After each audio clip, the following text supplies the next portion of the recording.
Okay, now we're going to go on to the two more recent Superman films, which is Superman Returns and Man of Steel.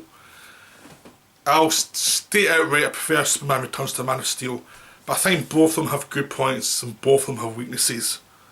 They've both been bashed too much because everyone else compares them to the first two films, and they're not as good as the first two films.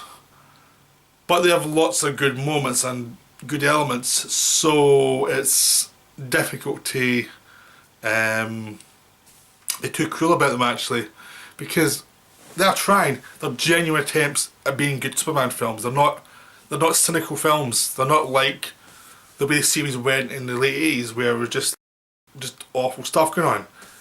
They're genuinely trying to be good films, but they have elements that they kind of drag them down.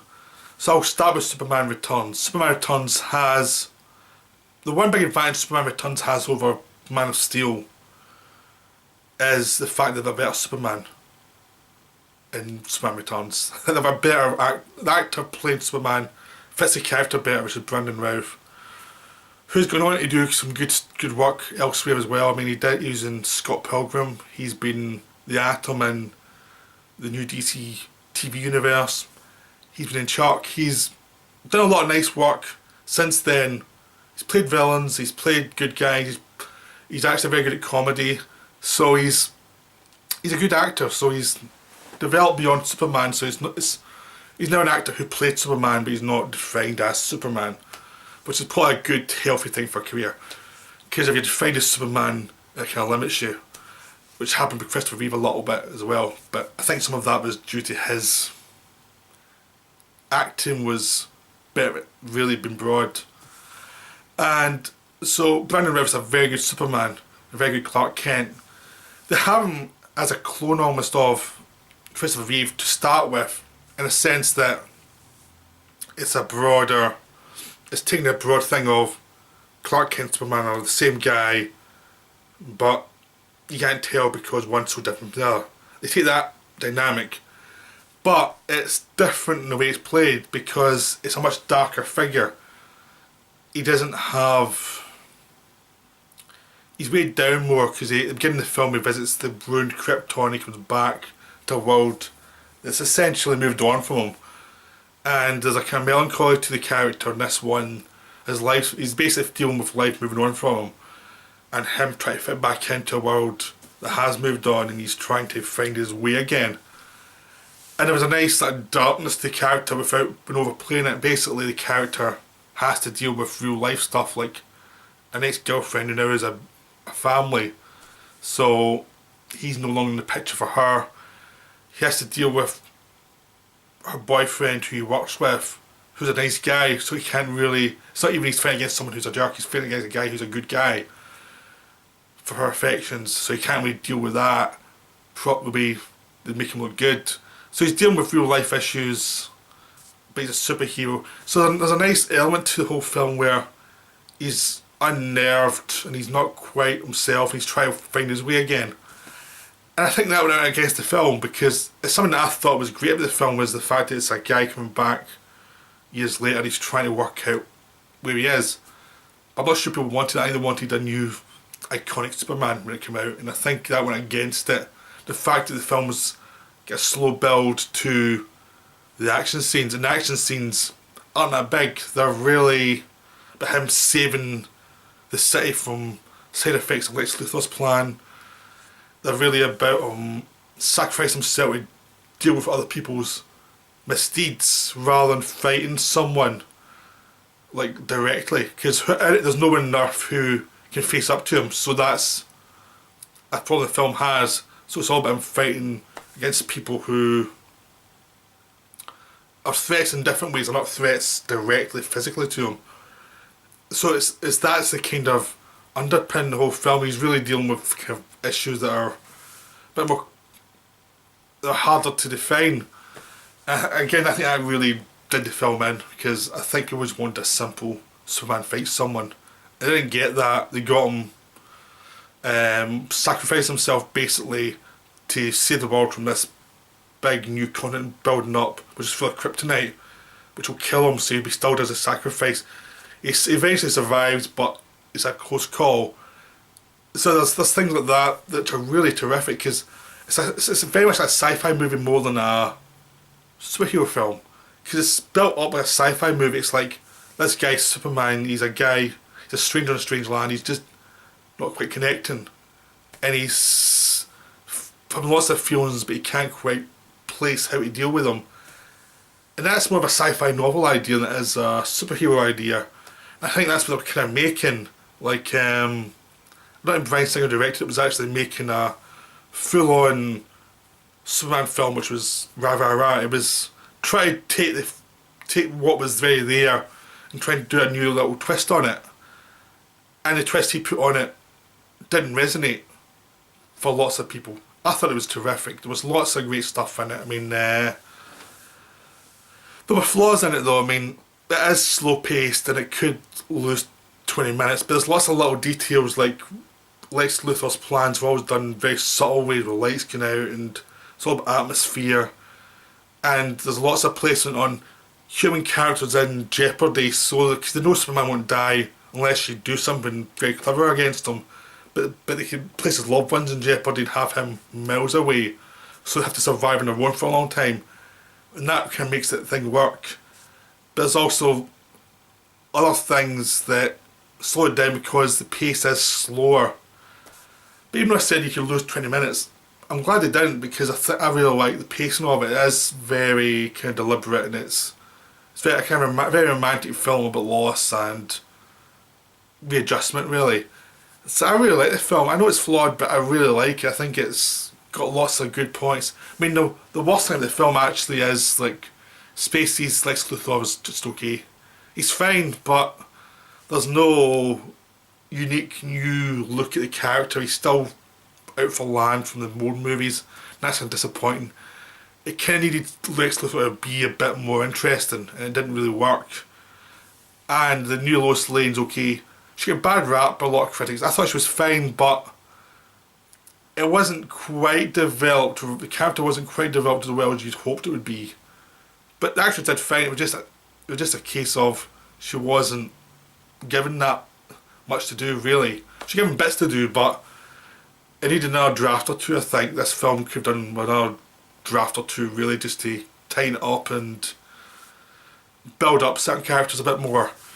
But still, it's a very good film, and it's a nice companion piece to the first two. And I think if you go in expecting something, a different take on Superman, a kind of romantic take on it, this will deliver for you. I think it's very underrated. It should be featured a bit more than it is, because it's a really good Superman performance, and the world around it is well placed. It's romantic. There's lots of little directorial bits that are really nice, so it's definitely worth seeing. I mean, no, it's going to be a flawed film, but it's a very good one, despite not getting that much love. And now with Man of Steel, which also didn't get enough love. For different reasons. The thing with Man of Steel, the thing that limits it is the fact that it has a Superman performance which doesn't quite work. It works in certain elements, but other ways it doesn't. Because, I mean, one thing Brandon Routh had, they delivered through, and you always felt in the performance was a certain decency that was very much, you felt was very much Superman. Like, it just came through in his actions, like he'd always take the decent way out. He'd always go for the decent reaction. It was just very much in character. In this one, they're also going for the darker interpretation of Superman, where he's dealing with the world. He's a character who doesn't quite fit, and he's trying to find his place. So it's essentially, it's almost a remake of Superman Returns in some ways, because he can throw a lot of the same beats. But the actor can do the darker bits where he's misplaced, he's trying to find his way, and he's uneasy. But there's a certain point in the movie where he has to become Superman, and you have to feel him become. There's a lot of lip service to he's trying to be anonymous, but the fact that he always does things to save people and help people means you can always find him, because he's too obviously a good guy. But you don't quite feel in the performance. I mean, you get to the end where he's fighting for the world. The performance doesn't quite work because you don't feel that essence of goodness coming from the actor. You just feel like he's determined. And you need something more from Superman than just determination. You need to actually exude goodness, optimism, that the world could be a better place for the character to work. That's the essential thing of the character. You have to have that. This film doesn't have that because the casting was a bit off. Another thing is, Henry Cavill's very charming in Man from U.N.C.L.E., which is another flawed film. So it could have been direction because Zack Snyder directed it. He's good at lots of things, but he's not good for actors. He seems to leaves them alone basically. Well, that's the impression you get from watching the films. Like, if you're good or bad, you have to work it yourself because the problems are all over the place in his films. There's never a connection. No one's directed to connect with other actors. There's no. You feel there's a couple of takes and that's about it. Or if there's more, I don't know what he does, but a lot of his films don't connect up with acting. And a lot of things are miscast, and he casts for certain things, but there's other subtext you need for the part that don't come through. Which the problem with Watchmen was that a lot of parts were miscast because it wanted certain things from those characters, but the story demanded more than that, and it left a flatness to that film. The same here, where it wants certain things, but he's only really cast a part for the first half of the movie. And the second half, the lack of that kind of innate goodness being suggested by the character comes through from the bit where he becomes Superman. He has to fight Zod and Zod's minions. When you look at Superman 2, there's always a sense that this guy's a good guy, he's going to help everyone, and it exists in the performance. In this one, he's determined to beat them, but you don't sense any goodness from him. You just sense he's determined. So it leads that kind of coldness to the action scene in the second half of the movie where you're not quite behind the guy. And some people don't agree with me. Some people actually think there is that. But I think basically it comes down half do, half don't. Like, some people sense that from the performance, some people don't. And you can get the kind of thing that's why some people, one of the reasons why some people think the last section is basically a disaster porn, because there's no human connection with Superman. He's doing all these deeds which you kind of need, otherwise it just, any Superman film can feel like it's just for explosions. So that's the problem, one of the problems for me in the film. The more interesting problem is the disaster porn thing, which I don't think is quite justified. I don't think, and at the same time I know why people feel it, because I felt it when I first saw it. And I think it's actually to do with the fact that Zack Snyder went into a documentary style to some degree, with the shaky cam, with some emotional distance, and you're watching someone, it's not traditional melodrama thing that Richard Donner did in the first movie. It's more back a little bit. But he's also mixing that with superheroics. He loves pulp. I love these pulp images. I love them as well, so I couldn't really damn for this because I know where he was coming from. A lot of these images was getting to this grand pulp opera of action, like all these people fight each other, and building after buildings exploding, and it's epic, and it's this huge event. He's probably been dying to do this since he was a kid. It's basically like what you do as a kid, where you go, that's what the end of the movie is. But because he didn't have the aesthetic of some of the Avengers, where there was some humour involved, and they were obviously about saving the people as well as defeating the villains, that was implied in this film too, because it was very more distance documentary mixed with this kind of big pulp element.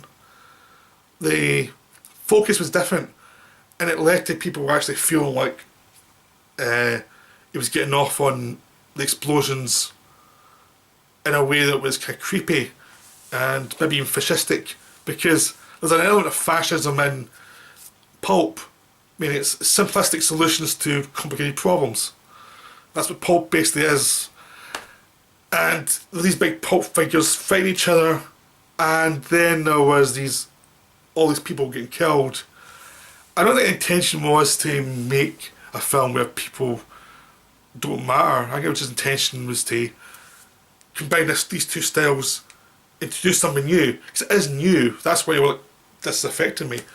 But it might have affected me the wrong way, because the first time I saw it affected me the wrong way, and even now it's like, this is kind of interesting to watch how this actually feels when you're watching it, because I like bits, but other bits that make me feel uncomfortable.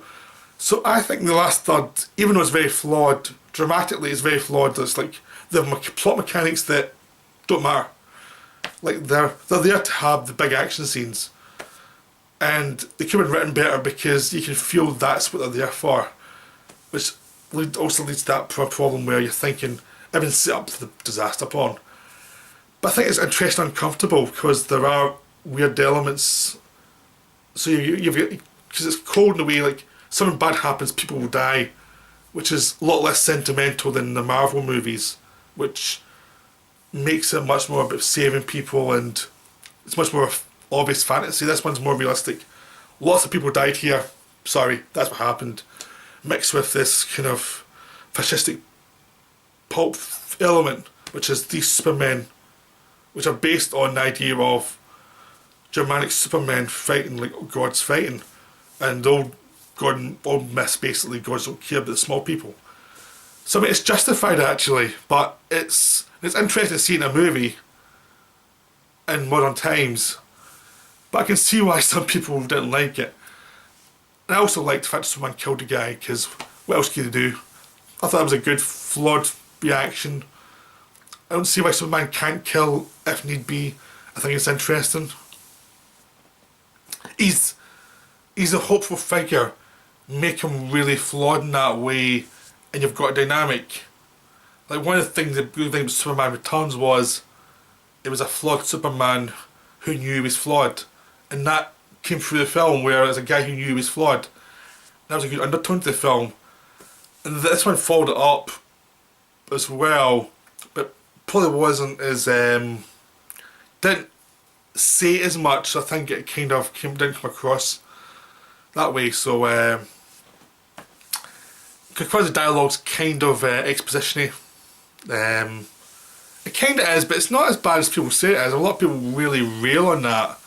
I thought it was fine. A lot of people really rail on Costner's characters basically being a doomster, and actually the fact is he's just been realistic. It's like, don't let people know who you are because, you know, they could take you away and do experiments on you. He's not been cruel, he's just been like, this is the world's not nice. So I thought that character was fine. A lot of people just would hate it. I thought it was quite good. The bond of the parents was much more realistic. Like, you have to be careful because humans aren't always trustworthy. Which was a nice thing to put in front of Superman, was like, you have to be careful.